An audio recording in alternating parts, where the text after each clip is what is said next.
o Brasil está tendo uma oportunidade ímpar de passar a limpo esses últimos tempos absolutamente nefastos da história brasileira. No judiciário, especialmente no executivo. O executivo é tornando inelegível esse presidente da República, e repito, nós não podemos correr o risco correr os mesmos erros que fizemos em 68. Tem que punir.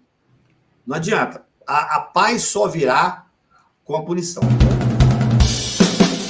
Eu queria saber, assim, de ti, você fez uma previsão assim, em relação ao Moro, que é de uma possível cassação. Qual seria o enredo desse processo? Como que, assim, existe já um processo em andamento que é por ele ter se antecipado na eleição e nos gastos eleitorais, se eu não me engano é isso. Abuso de poder econômico. Nos fundos eleitorais. O enredo dessa cassação passa por aí ou você acha que já existem uns elementos? Não, o que eu conversei com os advogados eleitoralistas é que esse processo é um processo que está maduro. Houve um despacho agora, recentemente, que foi muito ruim para o Moro, que unificou dois processos, eram dois processos de partidos diferentes, e os advogados pretenderam trancar e não conseguiram, então o processo está maduro, deve ser julgado no Tribunal Regional Eleitoral. Eu não tinha, veja bem, repito, eu não acompanho o caso lá no detalhe, porque não é minha área, mas eu acompanho, converso com os advogados com bastante frequência, eles me ligam e tal. Hoje, com a mudança que se tem no país, há, sem dúvida, na visão dos advogados, uma grande possibilidade de ser cassado lá pelo Tribunal Regional Eleitoral. De uma forma ou de outra, evidentemente, isso virá ao Tribunal Superior Eleitoral aqui. Lá é o Tribunal Regional Eleitoral do Paraná. O Paraná, eu acho que seria, para ser sincero, seria extremamente interessante, até para o próprio Paraná e para o Judiciário do Paraná, se eles fizerem um julgamento realmente técnico, entendeu, Renato? Porque é o seguinte, é muito ruim para um Estado pegar a pecha que o Paraná pegou. É verdade. Outro dia, eu vou me lembrar, vocês talvez se lembrem, um determinado político que fez uma crítica ao Paraná e acabou parecendo que era uma crítica ao Estado como um todo. O governador veio e reclamou, não sei se foi o Dino, eu não sei. Sei que foi uma coisa que deu muita polêmica. Por quê? Porque eu lembro da crítica que fizeram a Brasília. A mesma coisa que fizeram a Brasília. A Brasília até foi interessante. Eu estava em Paris, eu escrevi um artigo, chamando, com todo o respeito, mas chamando o ministro Rui Costa a responsabilidade, a respeito da Brasília e tal, e achei muito digno da parte dele. Ele me ligou imediatamente, com o artigo saiu, falou, Cacá, eu fui mal interpretado, eu quero conversar com as pessoas, se você puder vir aqui, eu estava em Paris, e aí eu tinha falado com o Paulo Otávio, cuja esposa é neta do Juscelino Kubitschek, para não partidarizar a coisa, eles foram até o Rio, eu liguei para o ministro Jacques Wagner, que foi de uma gentileza. O Jacques Wagner é o político eu acho o mais elegante do Brasil, eu sou apaixonado pela forma que ele faz política. O Jacques Wagner mais o Rui receberam o pessoal do JK, e ele pediu desculpas a Brasília. Então, assim, são essas questões que ficam efervescendo. Eu acho que aquilo ali foi ruim, por um lado foi bom, porque eu acho que hoje nós temos um fundo constitucional garantido. A reação foi tal que, de certa forma, esse evento nos ajudou, vamos chamar assim. Entendeu? Agora, essa história do Paraná é muito ruim, porque assim, eu tenho amigos no Paraná, eu advogo no Paraná, eu já fui ao Paraná, sou tratado com o maior respeito pelo tribunal, mas eu sou um crítico, porque eu acho que, às vezes, esse episódio, por exemplo, em que a ordem de um desembargador foi desobedecida por determinação de um procurador da República, é estarrecedor.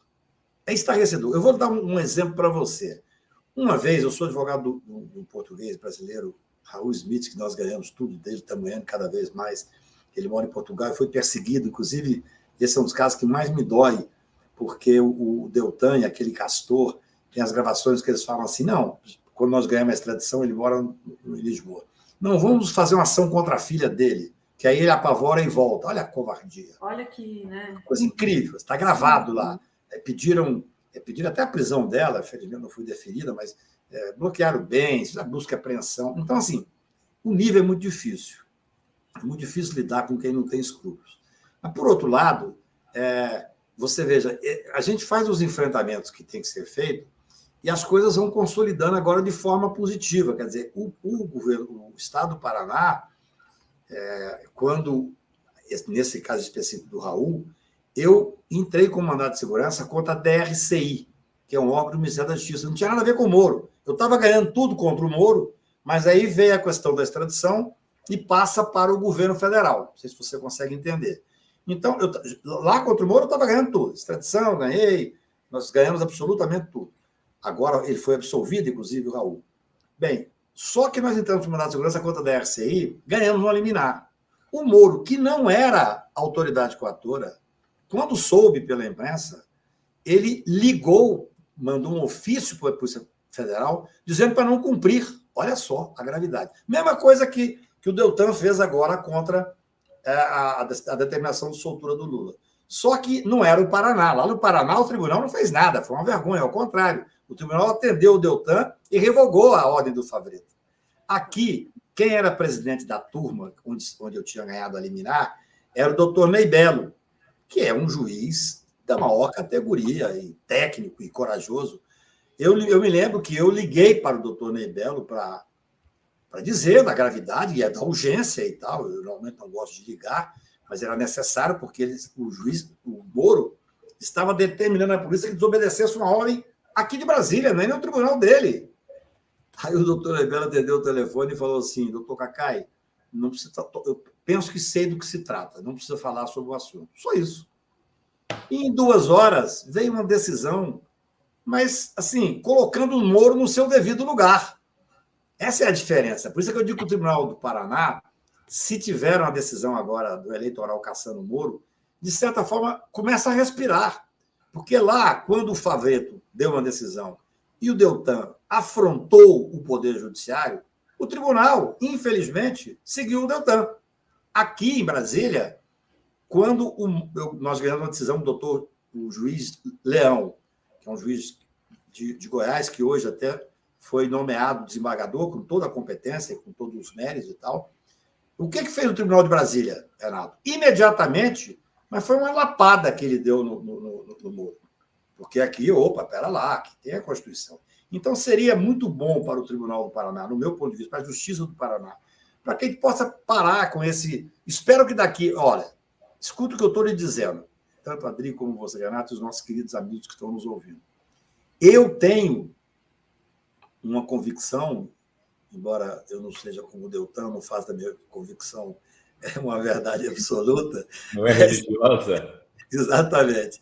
De que essa inspeção extraordinária vai ser uma inspeção séria e que realmente dará efeitos e terá objetivamente resultado.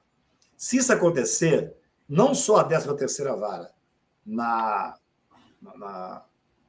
evidentemente não, olhando todos os detalhes, tanto do Moro como da juíza Gabriela, não adianta ela sair de lá. O que ela fez está lá e está sendo inspecionado. Quanto do Tribunal Regional Federal número 4. Acho que poderá ter consequência. E isso, provavelmente, determinará a volta do juiz que foi removido absolutamente de forma indevida, sem direito à defesa, sumariamente. Eles só removeram o doutor Apio, na minha visão, e analisando o caso com a experiência que tenho, porque estava com medo do que ele estava fazendo. Por isso tinha que ser rápido. Não dava para fazer o seguinte: olha, tem aqui uma dúvida, o senhor explica, sumariamente. Então, eu acho que, para nós teremos 2 momentos que são importantes. Temos vários, mas 2 importantes para a Justiça do Paraná. O julgamento do Tribunal Regional Eleitoral do Moro, que eu acho que a cassação, estando realmente comprovado os abusos, o abuso econômico, dará a sua tranquilidade para nós olharmos para aquele tribunal, e depois o resultado dessa inspeção extraordinária, que é coordenada pelo ministro Salomão, com toda a técnica, mas também com a mão firme, o ministro Salomão. Isso teve lá sexta-feira, não é pouca coisa. Eu, na minha experiência, eu penso assim: se ele só foi lá na sexta-feira, depois de 10 dias de inspeção, ou 12, sei lá, ou 15, o desembargador nomeado já tinha ido para lá, nomeado por ele, o juiz já tinha ouvido, porque mereceu uma atenção muito especial. Eu espero que esses 2 eventos, de alguma forma, resgatem um pouco daquilo que infelizmente, o Judiciário do Paraná perdeu nos últimos tempos. O pessoal está lembrando que é o Gilmar Mendes que diz que a República de Curitiba tem porões e tem esqueletaços dentro disso. Tudo. Exatamente, foi o ministro Gilmar. O ministro Gilmar. E depois até ele veio a público e disse que não queria fazer essa crítica exatamente. E tal. Mas, assim, é verdade. Eu mesmo, quantas vezes da tribuna ou por escrito, ao enfrentar uma série de abusos que vi ali, eu usei a expressão tribunal de passagem, que é uma coisa que eu não gosto, mas é um fato, eu sou advogado, eu vejo o que está acontecendo. Por que até o julgamento agora do juiz de garantias, que está na fase de sustentação oral, o Tofik, que é um grande advogado, ao sustentar, advogado de São Paulo, ele disse, olha, quando havia uma operação na Lava Jato, ou na Lava Jato do Rio de Janeiro, Bretas e Moro, os advogados imediatamente buscavam encontrar uma saída processual, veja que absurdo, Renato, para tentar levantar uma hipótese de não deixar naquela vara, porque quando você lia o processo de abertura da operação, busca, apreensão ou prisão e tal, já estava pré-julgado. O Brasil está tendo uma oportunidade ímpar de passar a limpo esses últimos tempos absolutamente nefastos da história brasileira. No Judiciário, especialmente no Executivo. O Executivo é tornando inelegível esse presidente da República e, repito, nós não podemos correr o risco de correr os mesmos erros que fizemos em 68. Tem que punir. Não adianta. A paz só virá com a punição. Ontem saiu uma notícia impressionante da condenação e prisão de um general de 92 anos de idade no Chile. No Chile. 92 anos de idade. Ou seja, o Estado, para ser respeitado, ele tem que passar a limpo a sua própria história. Não tem muito como ser diferente. Espera só um segundinho, por favor. Antes tarde do que nunca. Né? Não, eu acho assim, nós cometemos esses erros no passado e agora é hora de nós realmente fazermos uma análise mais aprofundada. A questão é a seguinte, como vai se mexer com esses desembargadores do TRF4? Eles fizeram tudo o que o Moro fez e dobraram a aposta, inclusive. Em alguns casos da punição do Lula, eles aumentaram a pena. Né? Eu não acho que tenho convicção de que não se poderá fazer uma análise de nenhuma decisão jurídica, estrito sensu. Quer dizer, você não existe crime de hermenêutica, nós temos que ser bem coerentes. Né? Quer dizer, o que você pode analisar e que o CNJ pode analisar são irregularidades cometidas durante a condução do processo. Agora, a condenação, uma não condenação, o tribunal não vai entrar nisso. O CNJ não pode mudar a pena, mudar a condenação e tal, porque isso vai muito da independência absoluta que tem um juiz. Do que nós temos hoje uma convicção, por exemplo, existia impedimento entre o desembargador e o juiz, impedimentos que deixaram de ser declarados, porque os abusos do Moro e os abusos do Deltan e de outros procuradores, a gente esquece de todo mundo que o Deltan, como fala com Deus, ele fala e responde, né? Aquela conversa é uma coisa inacreditável. Ele se compara a Moisés. Deus fala para ele, Deltan, eu mandei Moisés para salvar o meu povo. Quer dizer, ali tem um desvio que eu acho que tem que ser estudado. Não é comum uma pessoa falar com Deus e responder em nome de Deus. É uma coisa... Assim, se não tivesse tido influência na história recente do Brasil, seria só cômico. Seria só cômico. O problema é que é trágico. Essa é a questão. Então, assim, o CNJ não vai e não poderá ir fazer análise de mérito de nada que foi decidido. O que se vai ver são as irregularidades que poderão ser comprovadas. Aí são irregularidades administrativas, é uma série de questões. Eu espero poder voltar aqui em pouco tempo para comentar o resultado dessa inspeção. Com o Bolsonaro inelegível, né? Muito passado. De 22 agora nós temos o primeiro round. E 22 ainda, né? O Moraes só, né? No dia do aniversário do senador lá do Marcos Duval. Olha, Eu prefiro acreditar que foi coincidência, porque senão muito, mas eu não sei. É impossível acreditar, Cacá, que foi coincidência. Não.